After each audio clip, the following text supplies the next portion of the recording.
Next we talk about types of organisms. ठीक है, दो टाइप्स के ऑर्गेनिजम्स होते हैं।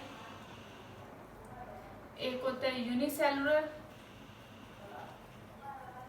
सेकंड होता है मल्टीसेलुलर।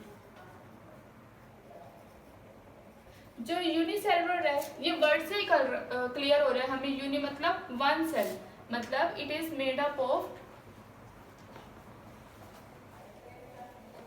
One cell. ये सिर्फ एक सेल से ही बना होता है। जो ये हमारा जो दूसरा है ये किससे बना? मल्टी सेलुलर क्या होता है? It is made up of one और मोर सेल्स। बहुत सारे सेल से मिलके बने होते हैं मल्टी सेलुलर।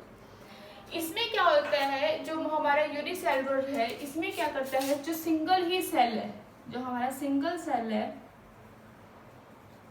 वो सारे फंक्शन परफॉर्म कर लेता है। वो कहता है मैं सब कर दूंगा अपने आप, कि मुझे कोई टेंशन नहीं है। वो अपना रेस्पिरेशन भी कर लेगा, मूवमेंट भी कर लेगा, अपनी डेवलपमेंट भी देख लेगा, अपना ग्रोथ सिस्टम भी देख लेगा। वो ये सारा कुछ देख लेगा कि हाँ मैं ये कर सकता हूँ। तो ऐसे जो सेल्स होते हैं ना उसको क्या बोलते हैं हम? इनको यूनिसेलुलर बोलते हैं। जो ये सारा कुछ कर लेते हैं पर ये एक सेल जो कर लेते हैं उनको बोलते हैं यूनिसेलुलर। जिसका हमारा एग्जाम्पल क्या है? अमीबा। अमीबा क्या करता है? एक सेल से ही मिलके बना होता है, ये सारा कुछ अपने आप ही कर लेता है। इसको रेस्पिरेशन, मूवमेंट, डेवलपमेंट ये सब कुछ इसकी खुद हो जाती है। और इसका अमीबा भी एग्जाम्पल ले सकते हैं। और इसका क्या लिख सकते हैं? बैक्टीरिया। और जो इसकी लाइफ टाइम होती है यूनिसेलुलर की, पहला पॉइंट तो हम ये लिख देंगे, सिंगल सेल होता है, परफॉर्म करता है सारे फंक्शन। एग्जाम्पल इसका ये है, ये पॉइंट लिख देंगे, it is a made up of one cell.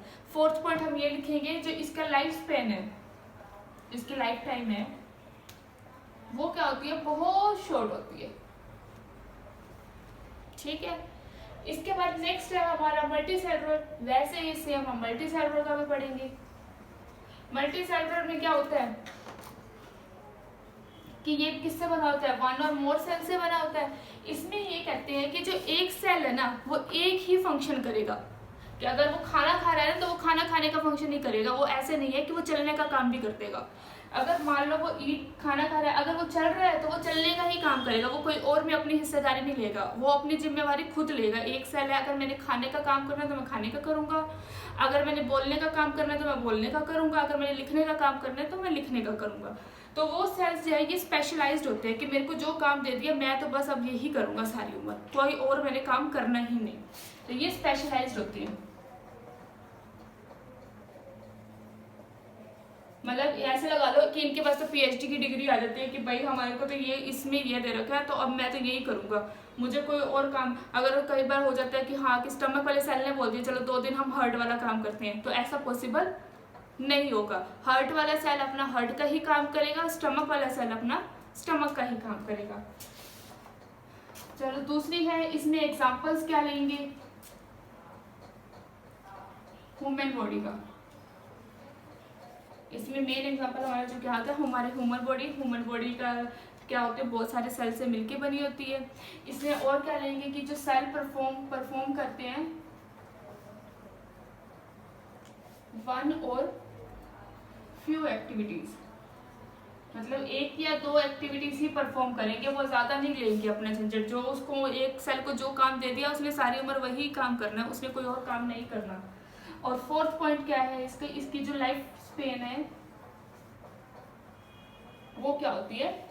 Long होती है। ये काफी टाइप का चलता है। तो ये तो हमारे दो टाइप्स के सेल्स का पढ़ लिया कि या तो यूनिसेलुलर सेल बनेंगे या मल्टीसेलुलर सेल बनेंगे। अब इसके बाद हम पढ़ते हैं कि इसके बाद और क्या पढ़ते हैं कि हम सेल को और थोड़ा मोल्ड करके पढ़ते हैं कि सेल के अंदर होता क्या क्या है। मान लो ये मेरा सेल है, इसके अंदर क्या होगा कि 3 चीजें मेन होंगी। सबसे पहले प्लाज्मा मेम्ब्रेन,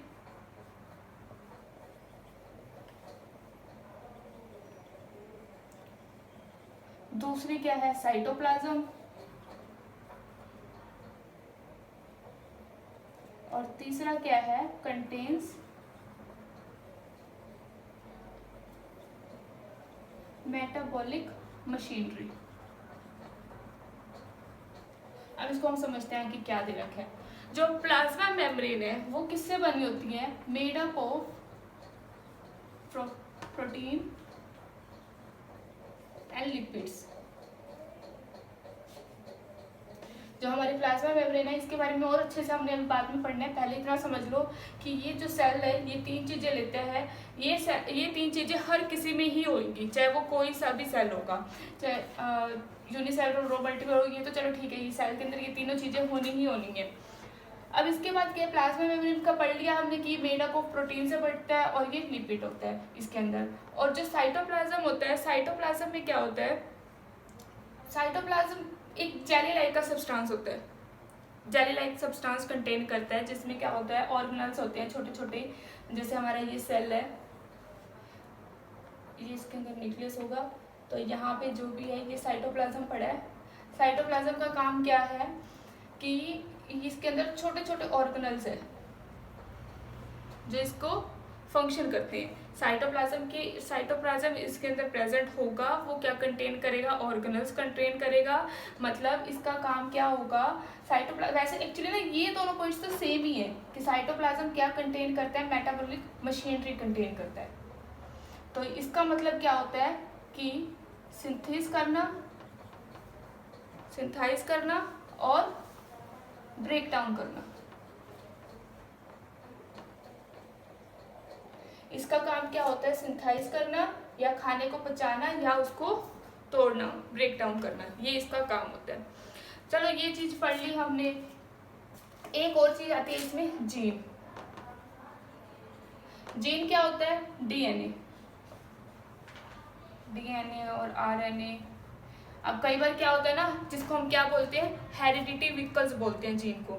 जीन किस में होते हैं, जैसे हमारी किसी के साथ शक्ल मिल रही है, ठीक है, तो वो किसकी वजह से मिल रही है, हमारे जेनेटिक बिहेवियर की वजह से मिल रही है, क्योंकि उसमें डीएनए क्या हो रहा है, आपका कहीं ना कहीं मैच कर रहा है। तो इसका मतलब हमारे इसमें 3 चीजें हैं,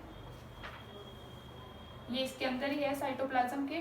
तो हमने क्या पढ़ा कि एक प्लाज्मा मेम्ब्रेन है, दूसरा इट कंटेन्स मेटाबॉलिक मशीनरी, और तीसरा क्या है, इसमें जीन होते हैं। तो ये तो हमने पढ़ लिया कि सेल इसके अंदर कंटेन होते हैं। अब जो हमारा नेक्स्ट टॉपिक है वो क्या है, टाइप्स ऑफ सेल, कि हमारे 2 टाइप्स के सेल्स होते हैं।